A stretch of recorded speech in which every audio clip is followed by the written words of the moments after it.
আনহু তিনি আবার আমার নবী পাকে 10 বছর খেদমত করেছেন। হযরত আনাস রাদিয়াল্লাহু আনহু ছোট্ট ছেলে, তিনি আল্লাহর নবীর কাছে থাকতেন, খেদমত করতেন। উনি বলছেন একজন দর্জি জানেন তো, যে কাপড়ের কাজ করে, দর্জি আল্লাহ রাসূলকে দাওয়াত দিয়েছেন, মেহমানদারি করবেন বলে দাওয়াত দিয়েছেন। আমার আপনার নবী পাক ওই দর্জির বাড়িতে দাওয়াত খেতে গেলেন, আর ওই দর্জি আমার নবী পাকের সামনে একটা তরকারি হাজির করলেন, যে তরকারিটা কদু দিয়ে তৈরি একটা তরকারি হাজির করলেন। তা আপনার আমার দয়ার নবী তিনি ওই তরকারির পেয়ালা থেকে কদুগুলোকে খুঁজে খুঁজে বার করছেন আর খাচ্ছেন, আনাস রাদিয়াল্লাহু আনহু এই জিনিসটা দেখলেন, দেখে তিনি বলছেন যে আমি যখন দেখলাম আমার নবী তিনি কদুকে এত মহব্বত করেন, এত ভালোবাসেন, আর সেই দিন থেকে আমি কদু খাওয়া শুরু করেছি, এখনো পর্যন্ত আমি কদুকে ছাড়তে পারিনি। কদুকে আমিও মহব্বত করে নিয়েছি। আমার নবী পাক কদু খেতে ভালোবাসেন, তাই আমিও কদু খেতে ভালোবাসি। খাওয়ার ক্ষেত্রে আল্লাহর নবীর অনুসরণ করা। আবার যখন একসাথে খেতে বসবেন দস্তরখানে, তখন আপনি যখন নিজে নেবেন, আপনি নেওয়ার পরে আপনার ডান দিকে বাড়িয়ে বাম দিকে দেবেন। হয়তো গোল করে খেতে বসেছেন, খেতে বসে আপনি প্রথমে আপনি নিজে তুলে নিয়ে আপনার ডান দিকে বাড়িয়ে দেবেন, আবার ডান দিক হয়ে ঘুরে ঘুরে আপনার কাছে ফের চলে আসবে। প্রথমে বাম দিকে দেবেন না।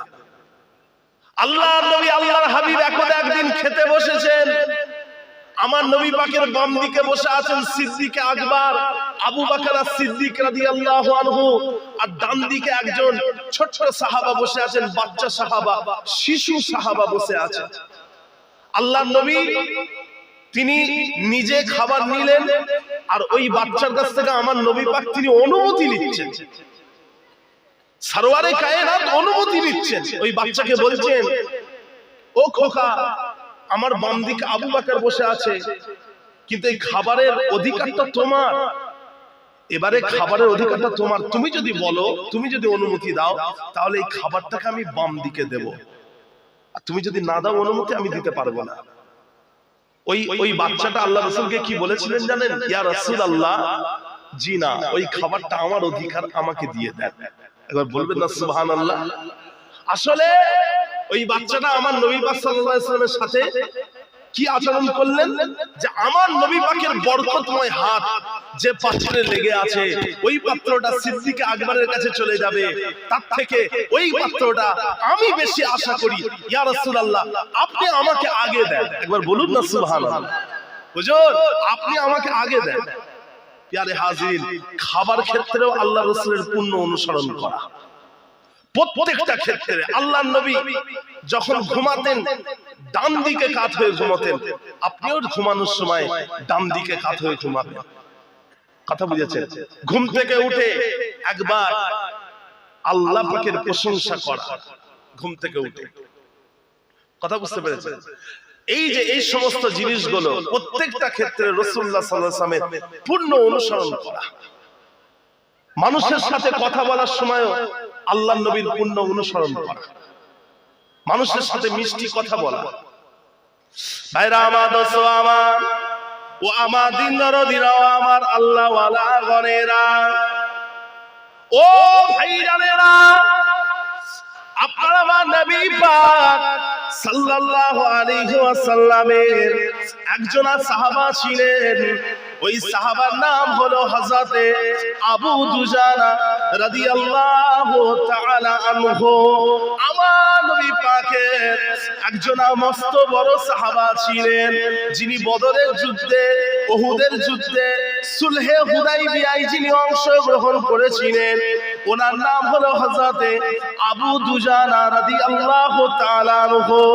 ও ভাইয়ারেরা, একদিন হযরতে আবু দুজানা রাদিয়াল্লাহু আনহু তিনি মানুষদেরকে জড়ো করলেন, মানুষদেরকে ডাকলেন, ডেকে তাদেরকে বললেন, শুনে রাখো, আমি আল্লাহর কাছে নাজাত পেয়ে যাব, আমি আল্লাহর কাছে নাজাত পেয়ে যাব। আল্লাহর কাছে নাজাত পাওয়ার রাস্তা মাত্র একটা। আল্লাহর কাছে আমি যদি নাজাত পাই, সেই নাজাতের রাস্তা হলো একটা। একজন সাহাবা বলছে, আল্লাহর কাছে আমি যদি নাজাত পাই, নাজাতের রাস্তা হলো একটা। সবাই কি মনে করবে? সবাই মনে করছে এই ব্যক্তি বলতে চাইছে যে এই ব্যক্তি নবীর সাহাবা, তাই সে নাজাত পেয়ে যাবে। আবার কেউ কেউ মনে করছে এই ব্যক্তি বদরের যুদ্ধ, উহুদের যুদ্ধ, সুলহ হুদাইবিয়ায় অংশগ্রহণ করেছে, তাই এই ব্যক্তি নাজাত পেয়ে যাবে। সবাই এটা মনে করেছে। কিন্তু এই সাহাবা কি বললেন জানেন? ওই সাহাবা বললেন, আল্লাহর কাছে আমি নাজাত পেয়ে যাব, আর সেই নাজাতের রাস্তা হলো আমি জীবনে আমার কথা এবং কাজের মাধ্যমে কাউকে কষ্ট দিইনি, কথা এবং কাজের মাধ্যমে কাউকে কষ্ট দেব না। আর এই কারণেই রব্বুল আলামিন আল্লাহ পাক আমাকে নাজাত দিয়ে দেবেন। বলুন না সুবহানাল্লাহ। ভাইরা আমার, দোস্ত আমার, ও ভাইয়ারা, আপনি মানুষকে ভালোবাসবেন আল্লাহর জন্য, মানুষের সাথে কথা বলবেন আল্লাহর জন্য। ও ভাইয়ারা, আল্লাহ নবী বলছেন, মান আহাব্বা লিল্লাহ ওয়া আবগাদা লিল্লাহ ওয়া আ'তা লিল্লাহ ওয়া মানা লিল্লাহ ফাকাদ ইসতাকমালাল ঈমান। যে ব্যক্তিটা আল্লাহর জন্য মানুষকে মুহাব্বত করলো, আল্লাহর জন্য মানুষকে ঘৃণা করলো, আল্লাহর জন্য মানুষকে দান করলো, আল্লাহর জন্য মানুষকে দান করলো না, ওই ব্যক্তিটা ঈমানকে পরিপূর্ণ করে ফেললো। আপনি মুহাব্বত করবেন কার জন্য? বলে আল্লাহ, আল্লাহ রাসূলের জন্য। মানুষকে ভালোবাসবেন কার জন্য?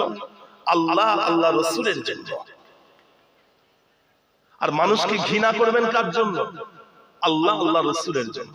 হযরত আলী রাদিয়াল্লাহু আনহু, নাম তো শুনেছেন, আল্লাহর নবীর জামাই, সম্পর্কের চাচাতো ভাই, আমার নবী পাকের চাচার ছেলে হযরত আলী, তিনি আবার আমার নবী পাকের জামাই ছিলেন। আবার তিনি বিশিষ্ট সাহাবা ছিলেন। তিনি মুসলিম জাহানের চতুর্থ খলিফা।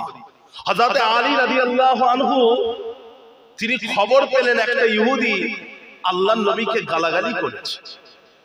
মান সাব্বা নাবিয়্যা ফাকতুলুহু, যে ব্যক্তি আল্লাহ রাসূলকে গালি দেবে তাকে কতল করে ফেলো, তাকে হত্যা করে ফেলো, তার গলাটাকে কেটে ফেলো। আলী রাদিয়াল্লাহু আনহু শুনলেন একজন আল্লাহর নবীকে গাল পেড়েছে। তিনি ছুটে ওই লোকটার কাছে চলে গেলেন, ওই ইহুদির কাছে। ইহুদিকে জমিনে আছাড় দিয়ে ফেলে দিয়েছে। আছাড় দিয়ে ফেলে দিয়ে হযরত আলী রাদিয়াল্লাহু আনহু তার বুকের উপরে বসে পড়েছে। আর সে ইহুদি আর লড়তে পারছে না, হাত পা লড়াতে পারছে না, এমন ভাবে বসেছে, পুরো বুকের উপরে বসেছেন। বুকের উপরে বসে উনি তরবারিটা বার করেছেন, এবারে চালিয়ে দেবেন।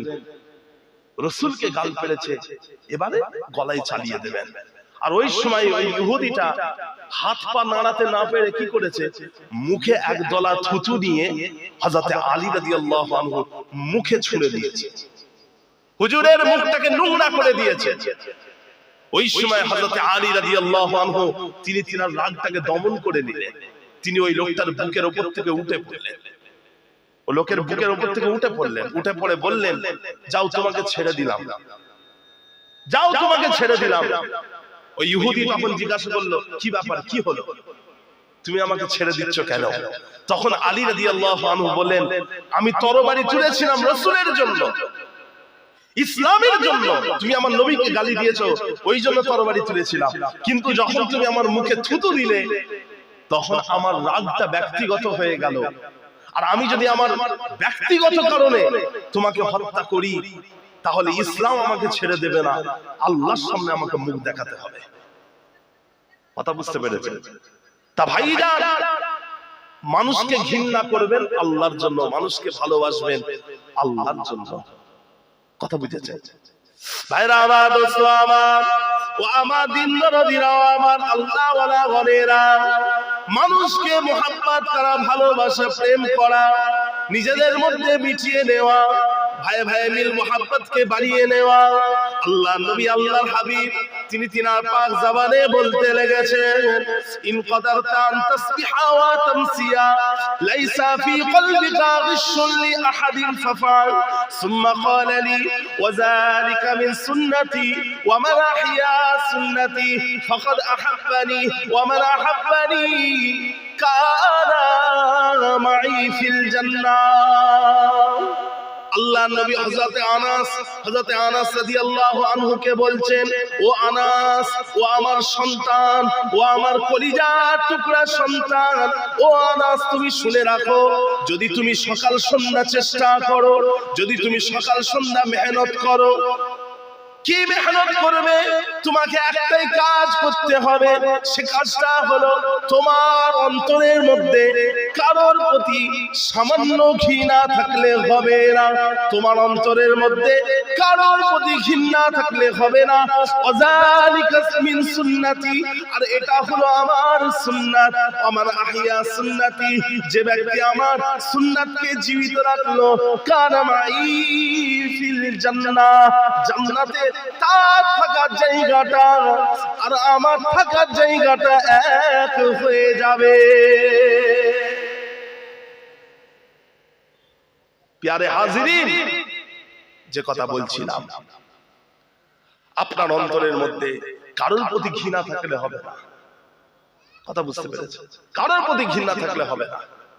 তা ভাইজান, আল্লাহ রাসূল সাল্লাল্লাহু আলাইহি ওয়াসাল্লাম তিনি যখন ওই জাতুল রিকা, একটা যুদ্ধ হয়েছিল, জাতুল রিকা একটা যুদ্ধ, যে যুদ্ধটায় আমার নবী পাক অংশগ্রহণ করেছিলেন, যুদ্ধটা হয়েছিল 627 খ্রিস্টাব্দে রবিউল আউয়াল মাসে যুদ্ধটা হয়েছিল। যুদ্ধটার নাম হচ্ছে জাতুল রিকা। এই যুদ্ধে আপনার আমার নবী পাক তিনি একটা কাঁটা গাছের নিচে ঘুমিয়ে পড়েছিলেন।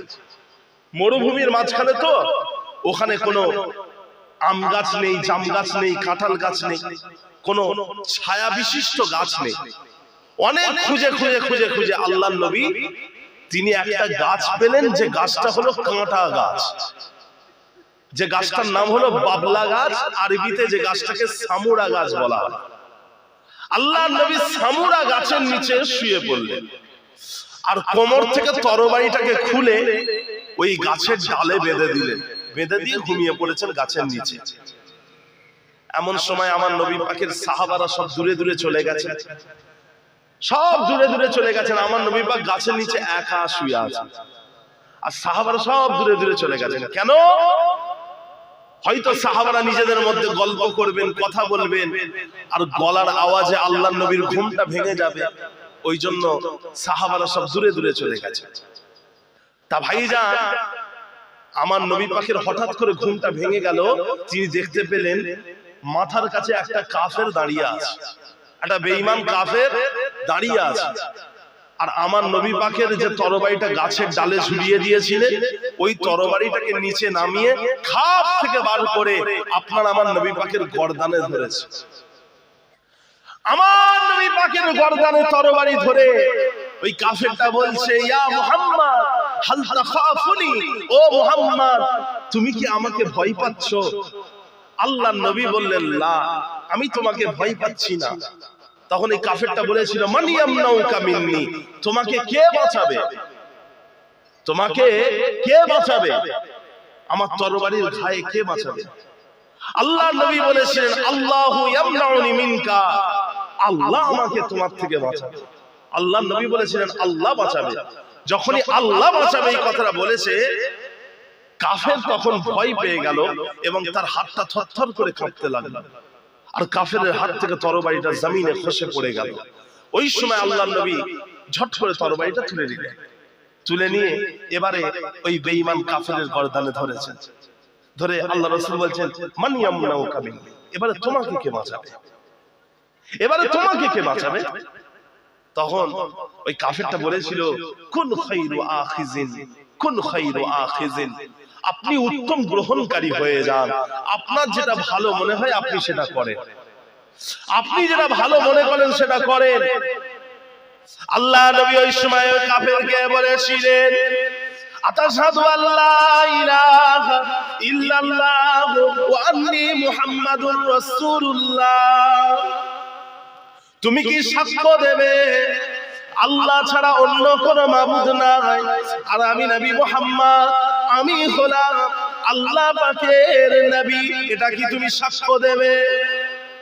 ওই সময় কাফেরটা বলেছিল, ও মুহাম্মদ আমি তোমার কাছে এটা সাক্ষ্য দিতে পারবো না, এটা শাহাদাত দিতে পারবো না, তবে আমি তোমার কাছে একটা ওয়াদা করতে পারি, যে ওয়াদাটা হলো যারা তোমার সাথে যুদ্ধ করেছে আমি তাদের সাথে হাতে হাত মিলিয়ে তোমার বিরুদ্ধে আর যুদ্ধ করব না, আর আমি তোমার হাতে হাত দিয়েও ঈমানের কালেমা পড়ে মুসলমান হব না। আমি না মুসলমান হব না তোমার সাথে যুদ্ধ করব, আমি মধ্যম পন্থা অবলম্বন করতে চাইছি। আল্লাহ রাসূল সাল্লাল্লাহু আলাইহি ওয়াসাল্লাম তিনি ওই কাফিরের উপরে প্রতিশোধ গ্রহণ করলেন না, প্রতিশোধ গ্রহণ করলেন না। আমার নবী পাকের হাতে তরবারি ছিল, চাইলে কাফেরের গর্দানটা কেটে ফেলতে পারতেন, কিন্তু আমার নবী পাক বললেন, ছেড়ে দিলেন। আর ওই কাফেরকে বললেন, তুমি চলে যাও, যাও তুমি চলে যাও, তোমাকে ছেড়ে দিলাম। ওই কাফেরটা চলে গেল। কাফেরটা গিয়ে তার পরিবারের কাছে গেল, পরিবারের মানুষরা জিজ্ঞাসা করলো, এতক্ষণ কোথায় ছিলে? তখন ওই কাফেরটা বলেছিল, খায়রুম মিনান নাস, পৃথিবীর সর্বশ্রেষ্ঠ মানুষটার কাছ থেকে আমি আজকে ঘুরে এলাম। আগে বলুন না সুবহানাল্লাহ। পৃথিবীর সর্বশ্রেষ্ঠ মানুষটার কাছ থেকে আমি ঘুরে এলাম, এই রকম এত উত্তম মানুষ আমি কোনোদিন দেখি নাই। একবার বলুন না সুবহানাল্লাহ। তা ভাইজান, আমার নবী পাক কাফেরের সাথে কেমন আচরণ করেছেন? প্রত্যেকটা ক্ষেত্রে আল্লাহর নবীর সুন্নতের অনুসরণ করা, আর আপনার অন্তরের মধ্যে কারোর প্রতি ঘৃণা না রাখা। ভাইরা আমার, দোস্ত আমার, ও ভাইয়ানেরা, ও আমার নবী পাকের উম্মত উম্মতিরা, আল্লাহর নবী আল্লাহর হাবিব তিনি বলছেন, তোমরা ততক্ষণ পর্যন্ত পরিপূর্ণ মুমিন হতে পারবে না, লা ইউমিনু আহাদুকুম হাত্তা আকুনা আহাব্বা ইলাইহি মিন ওয়ালিদিহি ওয়া ওয়ালাদিহি ওয়ান নাসি আজমাইন, লা ইউমিনু আহাদুকুম হাত্তা আকুনা ইলাইকা মিন ওয়ালিদিহি ওয়া ওয়ালাদিহি ওয়ান নাসি আজমাইন, আও কামা ক্বালা নবী সাল্লাল্লাহু আলাইহি ওয়াসাল্লাম। আল্লাহর নবী বলছেন, তোমরা ততক্ষণ পর্যন্ত পরিপূর্ণ মুমিন হতে পারবে না যতক্ষণ না পর্যন্ত তোমাদের জন্মদাতা পিতা মাতার থেকে এবং তোমাদের জন্ম দেওয়া সন্তান সন্ততি থেকে এবং সমস্ত মানুষদের থেকে আমি নবী মুহাম্মদ তোমাদের কাছে প্রিয় হব। আল্লাহর নবীকে প্রিয় করতে হবে। কথা বুঝেছেন? শুধু প্রিয় করলে হবে না, ঈমানদার হতে হবে। আমার নবী পাকের চাচার নাম ছিল আবু তালিব, তিনি তো আল্লাহ রাসূলকে ভালোবাসতেন। এমন একজন চাচা ছিলেন যিনি আল্লাহর নবী 43 বছর খেয়াল রেখেছেন। 43 বছর মক্কার কাফেররা যখন আল্লাহর নবীকে কষ্ট দিতে যেত, তখন তিনি ঢাল হয়ে যেতেন, তিনি দেহরক্ষী হয়ে যেতেন, ঢাল হয়ে যেতেন।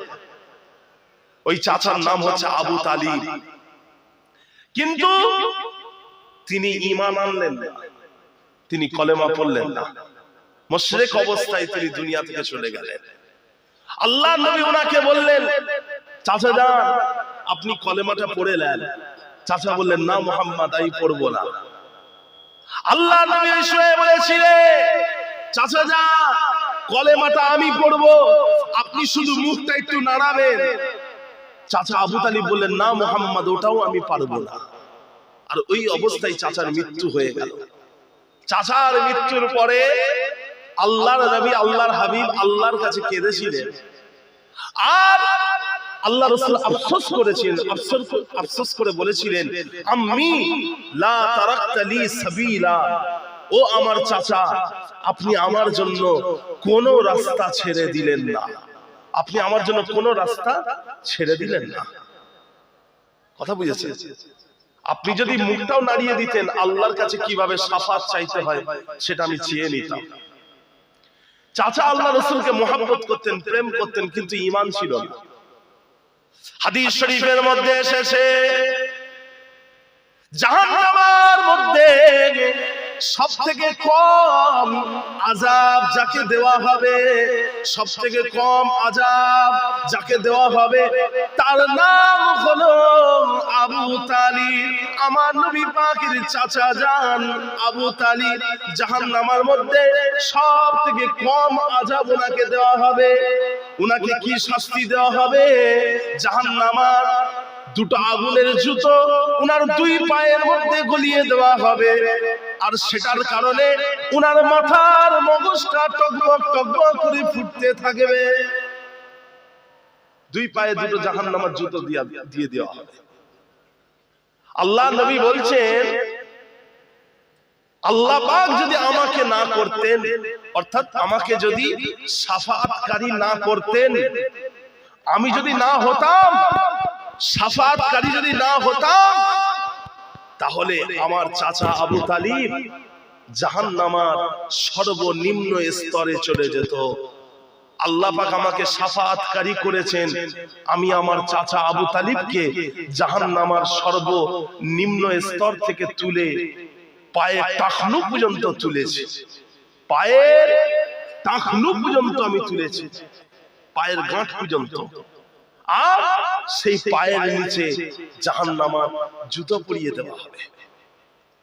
চাচা তো রাসূলকে প্রেম করতেন, কিন্তু রাসূলের উপরে ঈমান আনেননি, রাসূলকে ভালোবাসতেন।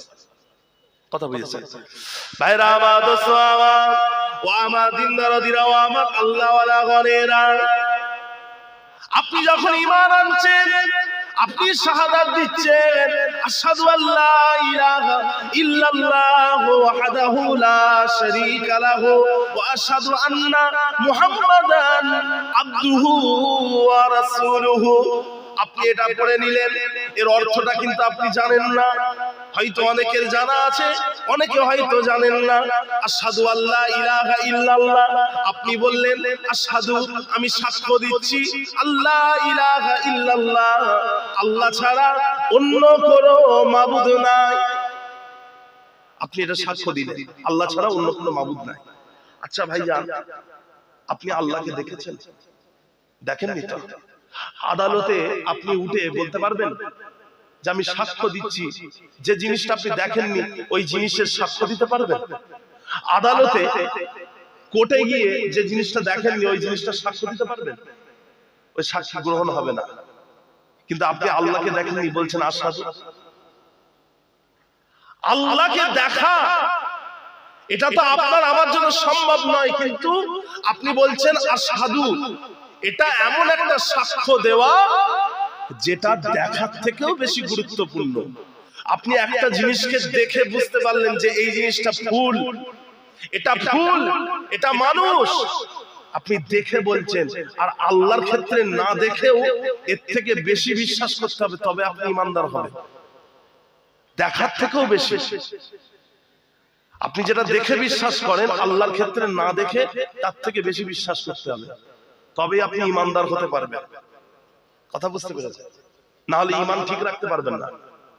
আচ্ছা বলেন, এই যে আল্লাহ রাসূল সাল্লাল্লাহু আলাইহি ওয়াসাল্লামের মুজিজা, তিনি আসমানের দিকে ইশারা করে চাঁদ দ্বিখণ্ডিত করে দিয়েছেন। একজন ব্যক্তি যদি ঈমানদার না হয়, সে কি এটা বিশ্বাস করবে? কথা বলে। আচ্ছা বলেন, রাসূলুল্লাহ সাল্লাল্লাহু আলাইহি ওয়াসাল্লাম নবুয়ত পাওয়ার আগে, তখন আল্লাহ নবী নবুয়তের দায়িত্ব পাননি, তার আগে আল্লাহ রাসূল যখন ওই ব্যবসা করতে যেতেন, পাহাড়ের চূড়া দিয়ে যেতেন, ওই সময় পাহাড়ের গাছগুলো, পাহাড়ের পাথরগুলো আমার নবী পাককে দেখে সিজদা করত।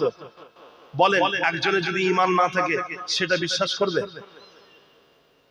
আল্লাহ নবী তিনি যে মেরাজে গেলেন, মক্কা থেকে মসজিদে আকসা গেলেন, মক্কা থেকে মসজিদে আকসা কিছু কম বেশি ১৫০০ কিলোমিটার রাস্তা।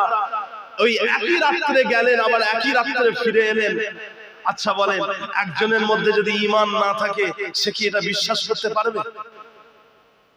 কথা বলেন। সেই সময় তো প্লেন ছিল না, ট্রেন ছিল না, দ্রুতগামী গাড়ি ছিল না, মানুষ উটে করে যাতায়াত করত, ঘোড়ায় যাতায়াত করত। আচ্ছা বলেন, ঘোড়ায় এক রাত্রে 3000 কিলোমিটার রাস্তা আপ ডাউন করা যেতে পারে? তা এই সমস্ত বিষয়গুলো, এগুলো তো মুজিজার ব্যাপার। এগুলো যে ঈমানদার না হবে সে বিশ্বাস করতে পারবে না। আল্লাহর নবী যখন মেরাজ করে এলেন, সকাল বেলায় আবু জেহেলকে মেরাজের ঘটনাটা শোনালেন। আবু জেহেলের আসল নাম হচ্ছে আমর বিন হিশাম ওরফে আবুল হাকাম। আবু জেহেলের আসল নাম হচ্ছে আমর বিন হিশাম ওরফে আবুল হাকাম। এই আমর বিন হিশাম আবু জেহেলকে আল্লাহর নবী সকাল বেলায় বললেন, আজকে রাত্রি বেলা আল্লাহ আমাকে মেরাজ করিয়েছে। মেরাজের ঘটনা বললেন আমি মসজিদে আকসায় গিয়েছি। যখনই আবু জেহেল আল্লাহর নবীর মুখ থেকে এই কথাটা শুনলো, হেসে অস্থির হয়ে গেল, হেসে লুটুপুটি খাচ্ছে। আল্লাহর নবীকে বলছে, আচ্ছা বলো তো দেখি মসজিদে আকসার মিনারটা কেমন, মসজিদে আকসার কটা সিঁড়ি আছে, মসজিদে আকসার দেওয়ালে কিরকম কারুকার্য করা আছে, একটু বলো তো দেখি। আল্লাহর নবী তিনি তো মসজিদে আকসায় গেছেন, কিন্তু অত নিখুঁত ভাবে দেখেননি, অত খুঁটিয়ে খুঁটিয়ে দেখেননি যে কটা সিঁড়ি আছে, মিনারটা কেমন, আর মসজিদে আকসার কারুকার্যগুলো কেমন, এগুলো তো এত খুঁটিয়ে খুঁটিয়ে দেখেননি। আল্লাহর নবী তিনি চিন্তায় পড়ে গেলেন। আমার নবী পাক চক্ষুটা বন্ধ করলেন। রব্বুল আলামিন আল্লাহ পাক তিনি মসজিদের আকসার দৃশ্যটাকে আল্লাহর নবীর সামনে তুলে ধরলেন। আমার আপনার নবী পাক দেখে দেখে সব বলে দিলেন মসজিদে আকসার কটা সিঁড়ি আছে, মসজিদে আকসার মিনারটা কেমন, মসজিদে আকসার ডিজাইনটা কেমন, সব কিছু আল্লাহর নবী তিনি উত্তর দিয়ে দিলেন। কাফেরদের সব উত্তর দিয়ে দিলেন। তথাপিও কাফেররা বিশ্বাস করলো না, তথাপিও কাফেররা বিশ্বাস করলো না। তারা বলল যে কেউ তোমাকে এটা বলেছে, কেউ তোমাকে এটা আগে বলেছে, তাই তুমি বলতে পারছো। ওই সময় কি করেছে আবু জেহেল, সিদ্দিক আকবরের কাছে গেছে। হযরতে আবু বকর সিদ্দিক সেই সময় ব্যবসা বাণিজ্য করে মক্কায় ফিরেছেন। আর ওই সময় আবু জেহেল গিয়ে সিদ্দিক আকবর কি বলছে, এই তুমি কি শুনেছো একটা লোক কি বলছে, তুমি কি শুনেছো একটা লোক কি বলছে? সিদ্দিক আকবর বলেন, কি বলছে? তখন আবু জেহেল বলছে, একটা লোক বলছে সে নাকি এক রাতে মসজিদে আকসায় গেছে, আবার ওই রাতেই মক্কায় ফিরে এসেছে। বলো এটা কি সত্য, এটা কি মানা যায়? সিদ্দিক আকবর তিনি জানতেন মক্কার কাফেরেরা ঈমানদারদের, মুসলমানদের মুখ থেকে আল্লাহর নবীর বিরুদ্ধে কথা বার করার চেষ্টা করত।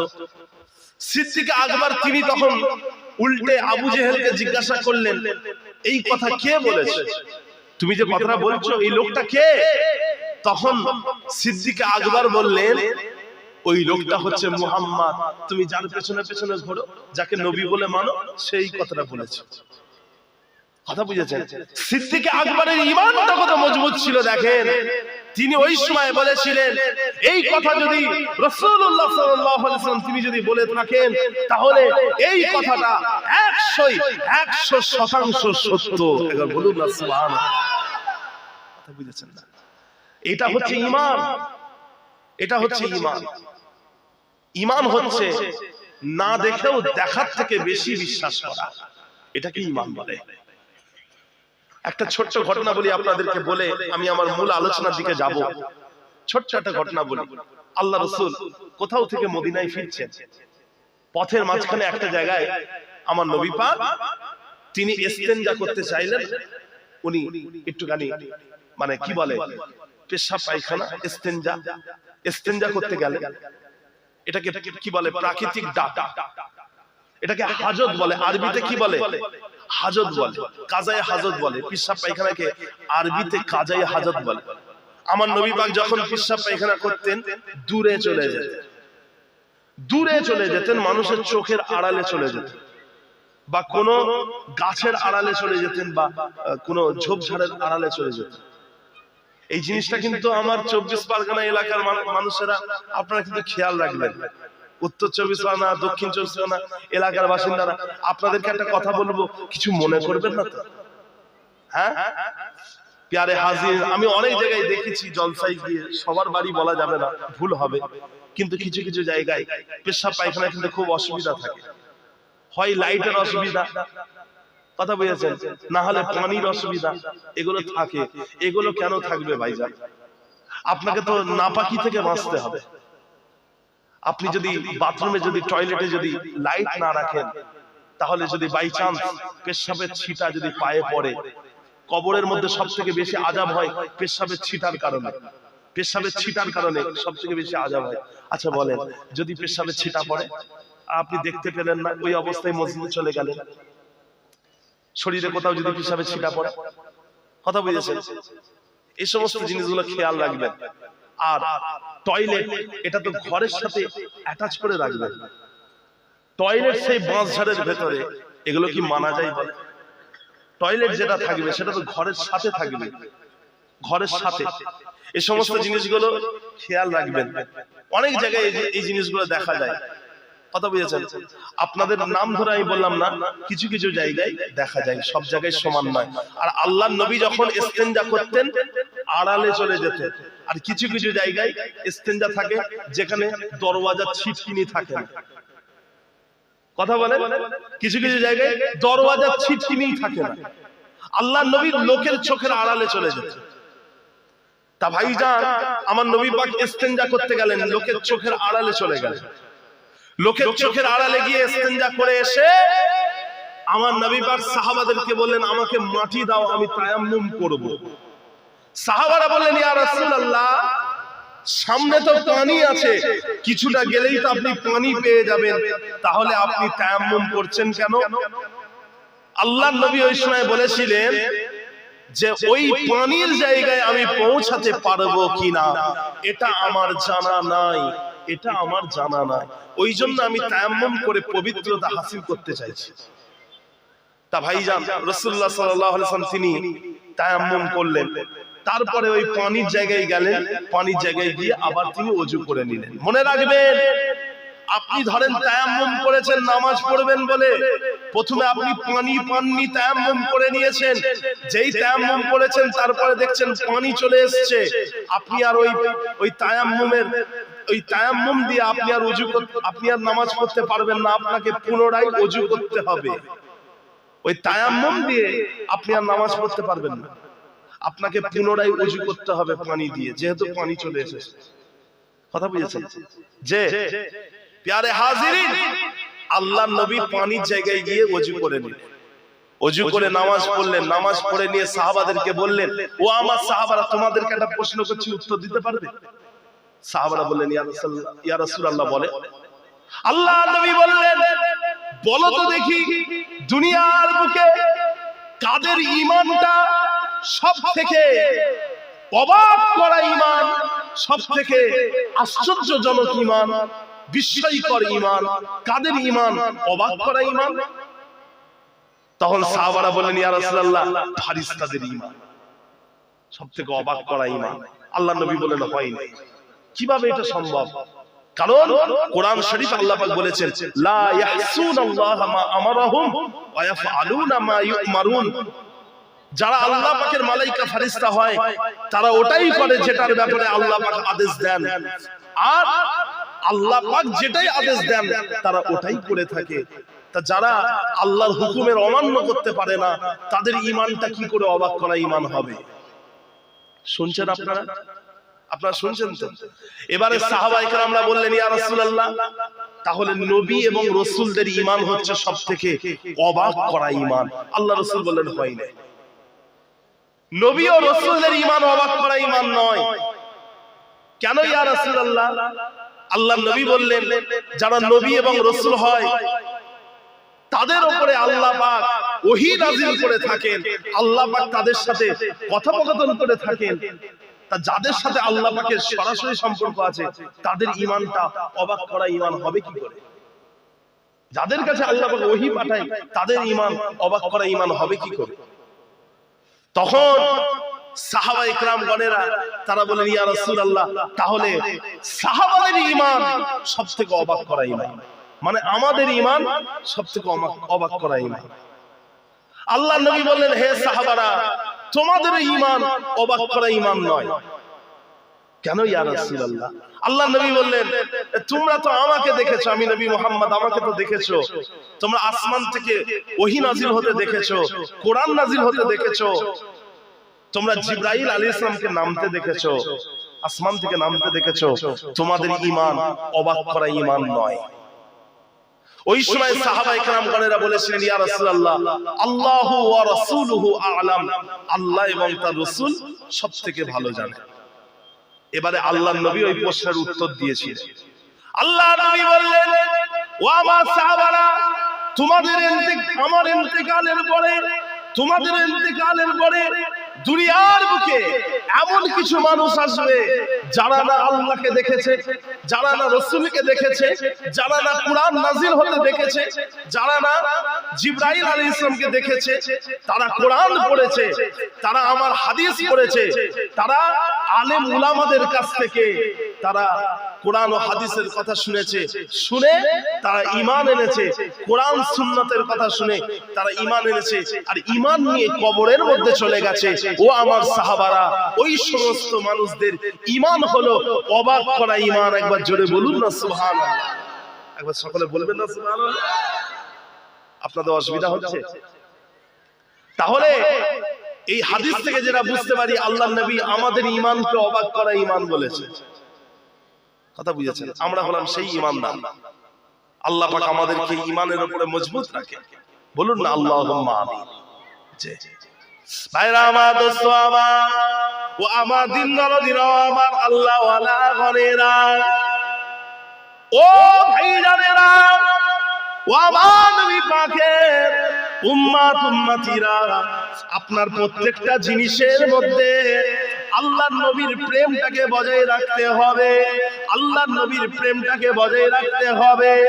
এখন একদিন আল্লাহ নবী সাহাবায়ে কেরামদের কাছে তাশরীফ রাখলেন, সাহাবায়ে কেরামদেরকে বলতে লাগলেন, ও আমার সাহাবারা, তোমাদের এই পৃথিবীর মধ্যে আমার পছন্দের জিনিস হলো তিনটে।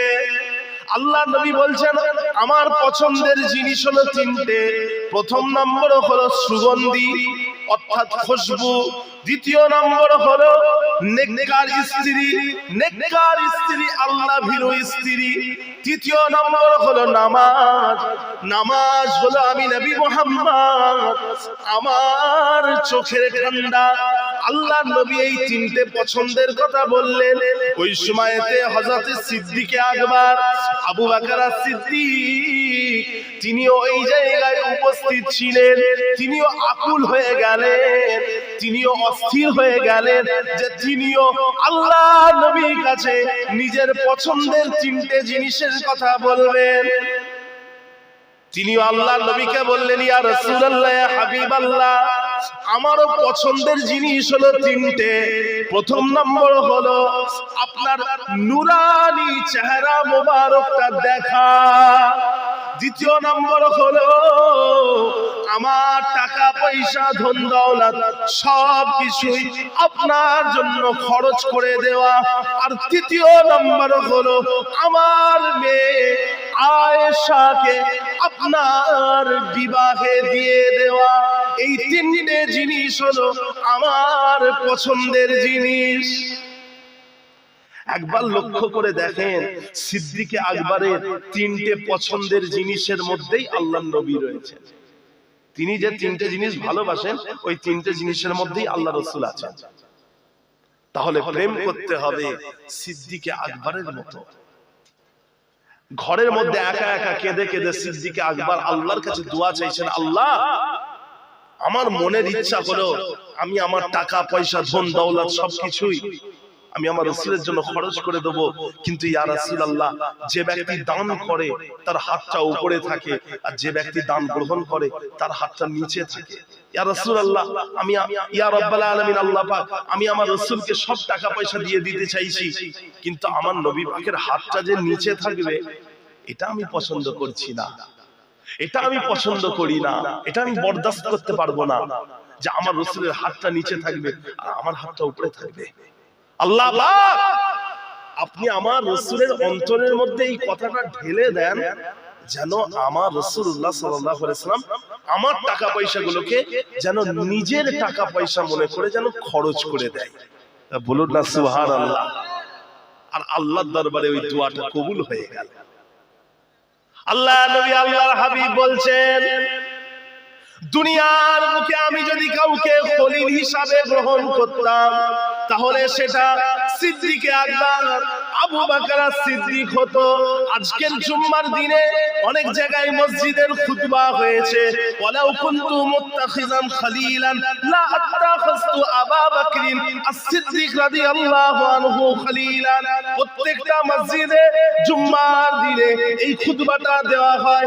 এটা হলো আল্লাহর নবীর একটা কথা, আমার নবী পাকের একটা হাদিস, যে হাদিসটা হলো ওয়ালাউ কুনতু মুত্তাখিজান খলিলান লা আত্তাখাযতু আবা বকরিন as-সিদ্দিক রাদিয়াল্লাহু আনহু খলিলান। আল্লাহ নবী বলছেন পৃথিবীর বুকে যদি কাউকে খলিল হিসাবে গ্রহণ করা যেত, কাউকে যদি বন্ধু হিসাবে গ্রহণ করা যেত, তাহলে আমি বন্ধু হিসাবে আবু বকর সিদ্দিককে গ্রহণ করে নিতাম। আল্লাহ নবী বলছেন দুনিয়ার বুকে কাউকে যদি বন্ধু হিসাবে গ্রহণ করা যেত তাহলে সেটা আমি আবু বকরকে গ্রহণ করতাম। কথা বুঝেছেন? খলিল, আরবিতে খলিল শব্দের অর্থ কি জানেন? আরবিতে খলিল মানে হচ্ছে বন্ধু। তবে একজন মানুষের সাথে আরেকটা মানুষের যে বন্ধুত্ব এটাকে খলিল বলে না, আল্লাহর সাথে বান্দার যে সম্পর্ক এটাকে খলিল বলে।